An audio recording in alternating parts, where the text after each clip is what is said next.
اے آدم جنت میں آرام سے اپنی بیوی کے ساتھ ہوا کے ساتھ تم رہو، جو چاہے کھا لو، جو چاہے پی لو، جہاں چاہے موج مستی کرو، لیکن اے آدم ہے ہوا اس پیڑ کے قریب نہ جانا، اس درخت کے قریب نہ جانا۔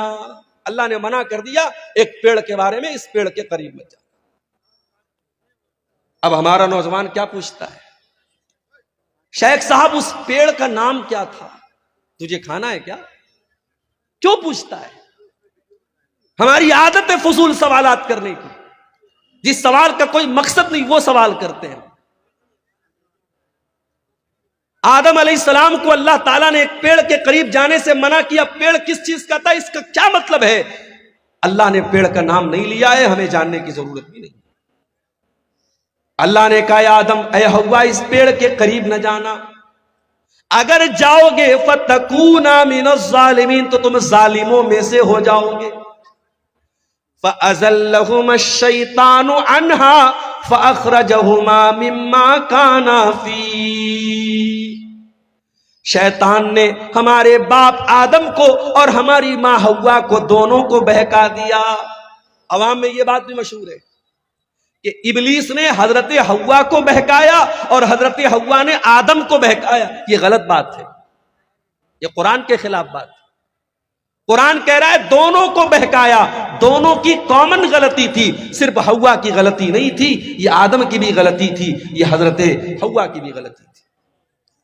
اچھا شیطان نے ایسے ہی ڈائریکٹ جا کر نہیں بہکا دیا، شیطان دوست بن کے آیا، شیطان ہمدرد بن کے آیا اور کہا اے آدم اے حوا میں تم کو ایک پیڑ کے بارے میں بتاتا ہوں، اس پیڑ کے پھل کو اگر تم کھا لو گے اے آدم اے حوا تم ہمیشہ ہمیش کے لیے جنت میں رہو گے، ہمیشہ ہمیش کے لیے تم جنت میں رہو گے یا فرشتے بن جاؤ گے۔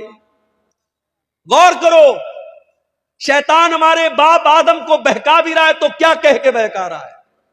ان تکونا ملکین، اے آدم اے حوا اس پیڑ کو کھا لو تم فرشتے بن جاؤ گے۔ آدم علیہ السلام کو یہ نہ سمجھ میں آیا کہ اللہ تعالیٰ نے میرا مقام تو یہ بنایا کہ جب مجھے پیدا کیا تو فرشتوں کو حکم دیا کہ آدم کے آگے سجدہ کرو، اور شیطان مجھ سے کہہ رہا ہے اے آدم تو اس پیڑ کو کھا جاؤ تو تم فرشتے بن جاؤ گے اور ہمیشہ ہمیش جنت میں رہو گے۔ اللہ نے اس سے بڑا مقام دیا تھا، لیکن شیطان نے ایسی پٹی پڑھائی کہ ہمارے باپ آدم کو سمجھ میں نہیں آیا۔ پتہ یہ چلا میرے بھائی ہم اسی آدم کی اولاد ہیں، اور ہم بھی شیطان کے آگے بے بس ہو جاتے ہیں اور کمزور پڑ جاتے ہیں اور اکثر شیطان کی چالوں میں آ جاتے ہیں۔ اور یہ بھی پتا چلا شیطان دشمن بن کر کے نہیں آتا، شیطان دوست بن کر کے آتا ہے۔ وَقَاسَمَهُمَا إِنِّي لَكُمَا لَمِنَ النَّاصِحِينَ، شیطان نے قسم کھائی، کہا اے آدم میں قسم کھاتا ہوں اللہ کی، میں تمہارا بھلا چاہتا ہوں، میں تمہارا برا نہیں چاہتا۔ ہمارے سامنے کوئی اللہ کی قسم کھا لے، میں مارکیٹ میں جاتا ہوں، سامان خرید لیا، سامان کا ریٹ پوچھا دکاندار سے، اس نے کہا 100 روپے کا ہے، مجھے لگا یار کچھ مہنگا مل رہا ہے، میں نے کہا یار 90 کا دے دو، کہتا ہے مولوی صاحب اللہ کی قسم میں نے 80 کا خریدا ہے۔ اب مولوی صاحب دکان پر گئے، دکاندار نے اللہ کی قسم کھا لی تو مولوی صاحب تو بیچارے مولوی صاحب ہوتے ہیں، اللہ کا نام سن کے پگھل جاتے کہ بیچارہ قسم کھا رہا ہے تو جھوٹ تو نہیں بول رہا ہو۔ اللہ والے اللہ کے نام پر بڑی آسانی سے بیوقوف بن جاتے ہیں، یہ جملہ نوٹ کر لو، اللہ والے اللہ کے نام پر بہت آسانی سے بیوقوف بن جاتے ہیں۔ حیدرآباد جیسی سرزمین پر میں گیا، وہاں لوگوں نے بتایا مولوی صاحب بڑی بڑی داڑھی والے اور ماتھے پر سجدے کا نشان رکھنے والے آج بزنس میں حالت یہ ہے، لاکھوں اور کروڑوں کا لوگوں کا مال لے کر کے بیٹھے ہوئے ہیں، دکان بند کر کے غائب ہیں اور لوگ پریشان ہیں، کتنے لوگوں نے مال بیچا ہے، پیسہ لینے کے لیے جا رہے تو دکان بند ہے، داڑھی اتنی بڑی ہے اور سجدے کا نشان اتنا بڑا ہے، آدمی دھوکہ کھا گیا کہ اتنا نیک انسان ہے یہ تو فراڈ نہیں کرے گا، یہ تو دھوکہ نہیں کرے گا۔ میرے بھائیوں اللہ والے اللہ کے نام پر بڑی آسانی سے بیوقوف بن، ابلیس نے قسم کھائی، کہا میں تمہاری بھلائی چاہتا ہوں۔ آدم علیہ السلام نے اس کی بات مان لی اور اس پیڑ کو کھا لیا جس پیڑ کے قریب بھی جانے سے اللہ نے منع کیا تھا۔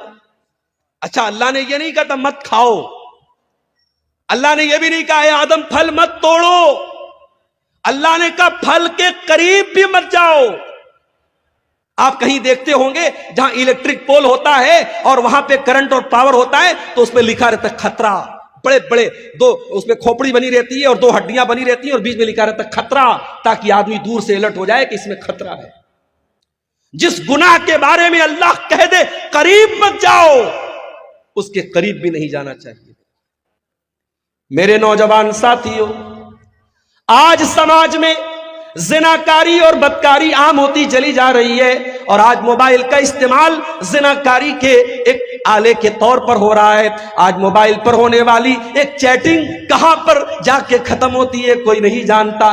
آج کتنے زنا کے واقعات ہوئے جس کی شروعات ایک مس کال سے ہوتی ہے، ایک رانگ نمبر سے آئی ہوئی کال سے ہوتی ہے، ایک غلط نمبر سے آئے ہوئے میسج سے ہوتی ہے۔ میرے پیارے بھائیوں، اسی لیے اللہ قرآن میں جب زنا کا نام لیتا ہے تو یہ نہیں کہتا ہے کہ زنا مت کرو، اللہ فرماتا ہے وَلَا تَقْرَبُوا الزِّنَا إِنَّهُ كَانَ فَاحِشَةً وَسَاءَ سَبِيلًا۔